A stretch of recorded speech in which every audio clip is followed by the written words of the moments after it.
For more than a year, Cindy McCain kept Arizona Governor Doug Ducey, R., and Senate Majority Leader Mitch McConnell, R. Kentucky, updated on her husband's valiant battle against brain cancer.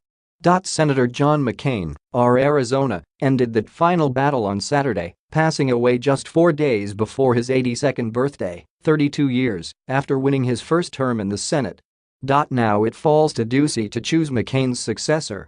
The first-term governor has already begun considering a list of potential replacements, according to 4 Republicans either familiar with Ducey's thinking or close to those who have been involved in initial discussions.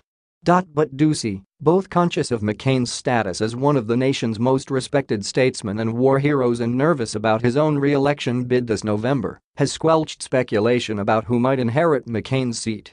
A spokesman in Ducey's office declined to comment. None of the Republicans familiar with Ducey's thinking agreed to speak on the record in order to detail private and sensitive conversations. Most speculation focused on 3 potential candidates: Major Gen. Michael McGuire, the director of the Arizona Department of Emergency and Military Affairs, and the Adjutant General of the state's Army and Air National Guards; Karen Taylor Robson, a wealthy businesswoman whom Ducey appointed to the State Board of Regents in 2017; and Kirk Adams, a former State House Speaker who is now Ducey's chief of staff. Several sources also pointed to former Senator John Kill, R., McCain's longtime seatmate who is now shepherding Judge Brett Kavanaugh's nomination to the Supreme Court, and former Rep.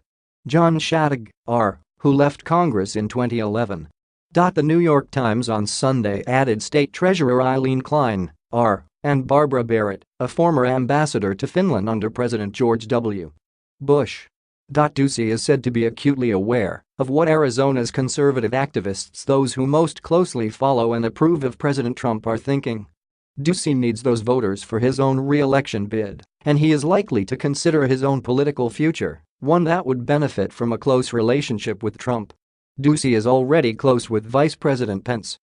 Those relationships mean that other potential Senate candidates once thought to be under consideration have fallen victim to political circumstance. Cindy McCain, who may have served as a caretaker of her husband's seat, is no longer seen as a potential appointee.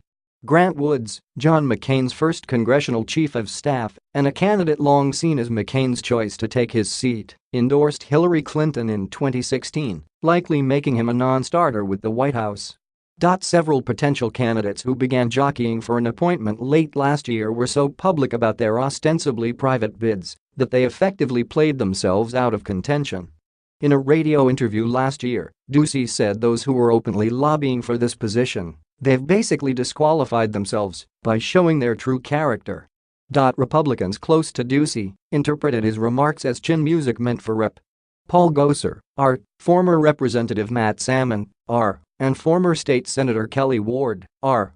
Gosar, a hyper-conservative member of the House Freedom Caucus, is almost certainly a non-starter, even before his overt campaigning for the seat angered Ducey.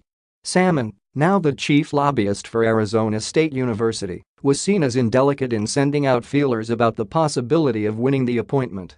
And Ward is likely to lose Tuesday's Republican primary to replace retiring Senator Jeff Flake, R., to a more establishment rival, making her appointment unlikely. Whomever Ducey chooses to replace McCain will serve in the Senate until 2020, when Arizona voters will choose someone to fill the 2 remaining years of the term McCain won in 2016. Ducey said Saturday he would wait until McCain is buried before he names a successor. McCain will lie in state in both the Arizona and the U.S. Capitol before he is buried at the U.S.